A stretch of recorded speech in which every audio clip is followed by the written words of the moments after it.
Welcome back. We're diving into the AI Daily News Digest for May 22nd, 2025. Yep. Quite a mix today. Absolutely. Loads of updates.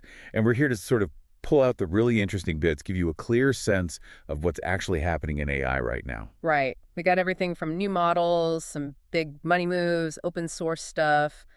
Quite the range. Okay, let's get straight into it. First up, this Microsoft paper caught my eye. Something about materials discovery. Ah, yeah. That one's pretty cool. They've built this AI system, basically, to find new materials faster.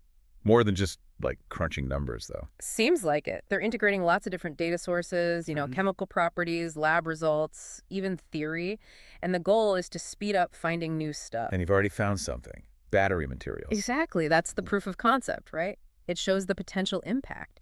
It's not just faster discover, it's potentially designed discovery, moving beyond just luck. Uh-huh. If the AI can actually reason about the science, that's big. Huge. Could change all sorts of industries. And it's not just theory, is it? They mentioned a closed-loop approach. What's that mean? Okay, so think of it like this. The AI suggests a material. Then automated labs actually test it out. Okay. And those results, they feed immediately back to the AI to inform the next suggestion. It's this rapid sync. Right, like a super fast feedback loop. Yeah. Cuts down the trial and error. Precisely. Speeds things up dramatically. Now, the interesting bit is whether it's just trying lots of combos like older methods, or if it's actually, learning the principles to guide the search. Right, that's the difference between brute force and intelligence, kind of. Yeah, that's the leap they might be making. Okay, speaking of leaps, Mistral AI and All Hands AI, they dropped Devstral Small 2505, very specific name. Yeah. So this is a language model, 24 billion parameters, but it's specifically built as an agent for software engineering. An agent. So it does stuff, not just generates code. Exactly. It's fine-tuned for Mistral Small, has a massive 128K context window, so it can handle a lot of code context. Wow, and it scored well in SWE Bench. Yeah, 46.8% verified. They're claiming it's the top open source model for these kinds of tasks, using tools, exploring code bases, multi-file editing. That sounds incredibly useful for developers, automating the grunt work. That's the idea, freeing up developers for more creative stuff. And it integrates with lots of different backends, VLLM, transformers, Olama, you name it. Okay, Yeah. but you mentioned it's not just a general coder. Right, key point. It's specifically tuned to work with something called Open Hands. Ah. So it might be amazing in that setup, but maybe less plug and play for just any coding task compared to, say, Coastral. It's specialized. Gotcha. And there's a note about missing benchmark results. The Aider polyglot one. Why flag that? Well, that benchmark tests how well a model handles multiple programming languages within the same project. Like a web app with Python backend, JavaScript frontend. Super common these days. Exactly. So the fact that those results aren't there, plus some user tests apparently showing lower scores than other models, it just raises a question mark about its strength in those multilingual scenarios. Yeah. Okay. But then someone else reported it was great for huge code bases. Yeah, exactly. Real-world feedback. Someone using RTX 4090 said it was way better than models like Qwen 3 for tasks involving like 70,000 lines of context. So horses for courses, maybe? Big context window paying off there. Seems likely. Shows that different models really do have different strengths. It's not just one size fits all. And a little hint about vision capabilities possibly being added later. Yeah, apparently the Unslop docs mention grafting the vision encoder from another Mistral model onto it. Huh. So the coding agent could, look at a UI mockup. Potentially. Or diagrams, maybe. Could lead to some really interesting tools down the line. Oh, and they mentioned a larger Devstral is coming too. Always something bigger coming. Yeah. Okay, let's switch gears. ByteDance. They've got a new multimodal model called Bagel. Right, Bagel. 7 billion active parameters, but 14 billion total. And its native multimodal understands and generates both images and text from the get-go. That seems to be the direction things are heading, doesn't it? True multimodality. Absolutely. They claim it beats leading models on image editing benchmarks, and its image generation is apparently comparable to GPT-4o. Which is pretty impressive. And it's open source. Yep, Apache 2.0 license. Code and models are out there on GitHub and Hugging Face. Good for the community. Nice. Any technical details that stood out? Mixture of transformers? Yeah, so it uses SigLeap 2 for vision, like some others, and a Flex VAE for generation, but the decoder uses this mixture of transformers, or MoT. Okay, what does MoT do?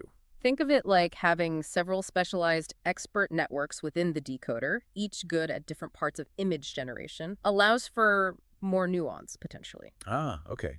But it makes the model bigger. Seems so. It apparently has duplicated attention modules, too, making it quite large memory-wise, around 29 gigs, maybe, despite the 7B parameter name causing some confusion. Right, that 7B, 14B thing. So it might need like 16 gigs of VRAM, maybe less depending on config. Something like that, yeah. Needs a decent GPU. Early feedback sounds pretty good, though. Users saying it's strong on reasoning, good multimodal chat. But there's always a but. Yeah. Two things, mainly. Very restrictive content filters, apparently, so NSFW uses are likely out. And that confusion about the parameters and VRAM needs. Okay, good to know. Now, completely different track. OpenAI buying Jony Ive's company, I.O., for $6.5 billion. Yeah.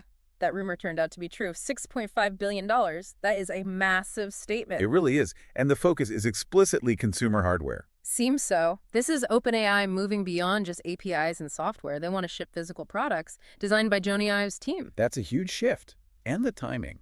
Right after Google I.O. Can't be a coincidence, right? It feels like a major strategic play, putting AI directly into dedicated devices. Definitely one to watch. Okay. Another big money story, El Arena, the model leaderboard site. Yep, the chatbot arena people know. They just landed a $100 million seed round from Andreessen Horowitz. $100 million? Yeah. Seed round? Yeah, it's huge. Values them at, what, $600 million reportedly? That's incredible for a platform based on community rankings. It really shows how valuable that kind of community-driven evaluation is right now, you know, with models changing so fast. So what are they doing with the money? Hiring. Improving the site. Both, sounds like.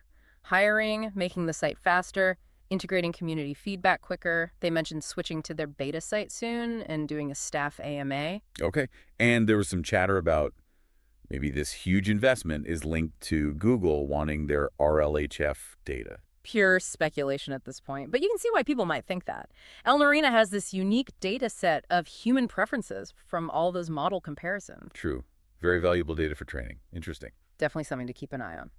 All right, let's talk Google I.O. Huge focus on AI, obviously. Oh, yeah, it was wall-to-wall AI. Sundar Pichai basically kicked off saying, look how much we've done just since last year's I.O. Yeah. Dozens of models, new features. Right. They announced new Gemini versions. Yeah. 2.5 Pro and Flash. Yep. Big focus on better multimodal understanding, processing text, images, audio, video altogether, plus better reasoning and coding. They released a preview of 2.5 Flash 2, the faster one. And Gemini Diffusion, what's that? Sounds different. It is. It's an experimental text-to-image model, but it works differently. It starts with noise and refines it step by step based on the prompt. They claim this parallel generation makes it really fast, low latency, and especially good for generating code snippets and solving math problems visually. Interesting approach. And Gemini's getting baked into Chrome now. Yeah, for Google AI Pro subscribers in the US initially. An AI browsing assistant right in the browser. Makes sense, putting it where people already are. And then there was Deep Think mode for Gemini 2.5 Pro. Sounds intense.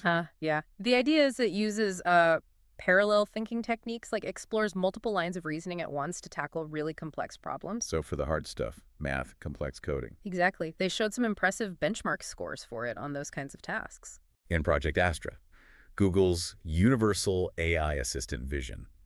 Updates there, too. Yeah, they showed progress on making the voice sound more natural, improving its memory of past conversations, and even giving it abilities to control your computer. Okay, that's getting closer to the sci-fi assistant. It is. Integrating it into Gemini Live and Search is the next step, they said. DeepMind also showed off creative tools. Flow for filmmaking, VO3 for video. Right. Flow looks like it bundles VO, video gen, image gen, and Gemini into one AI filmmaking toolkit. And VO3 itself got better. Apparently so. Yeah. Better prompt understanding, better physics simulation in the videos, can tell short stories, improved audio sync, even context-aware sound effects. The quality is jumping up fast. Yeah, but that also brings up the worries about, AI slop, flooding YouTube. That's definitely a concern people raise, and potential disruption to creative industries. Plus, some noted VO3 still struggles sometimes with keeping faces consistent across clips. Always challenges. Google also mentioned starting to integrate agentic capabilities more broadly. Yes, across Chrome, Search, Gemini. They updated Project Mariner too, showing better multitasking and computer use skills. Building towards AI that does things for you. And smaller models too. Gemma 3N. Yeah, previewed 1 billion and 4 billion parameter Gemma models, claiming the 4B1 rivals Claude 3.7, which is a big claim for that size. Wow. And there's an Android app. Yep, for running Gemma 3N on your phone, though apparently it's CPU only right now, and some users reported it being a bit unstable. Early days. And finally, from Google, AI Pro and Ultra plans for Gemini, previewing in agent mode, more autonomy. Right, paid tiers offering more capabilities, including this upcoming agent mode for more autonomous assistance. Okay, last topic. This idea of the agentic web. Yeah, so someone claimed OpenAI's Responses API is now like the first truly agentic API, allowing developers to build more autonomous agents. And Microsoft presented their vision for this. Exactly. They laid out this future where AI agents can basically navigate the internet, interact with websites, fill out forms, book things, all to complete tasks for you autonomously.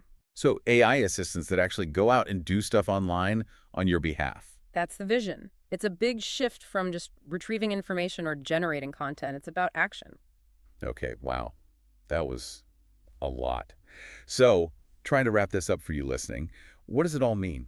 Well, we've seen a massive amount of activity, haven't we? From AI tackling fundamental science like materials discovery. Right, to really powerful new coding tools like DevStrawl, even as specialized. And multimodal models like Bagel getting better and more open, plus these huge billion-dollar moves, OpenAI into hardware, Marina getting massive funding. It really signals where the big players think things are heading.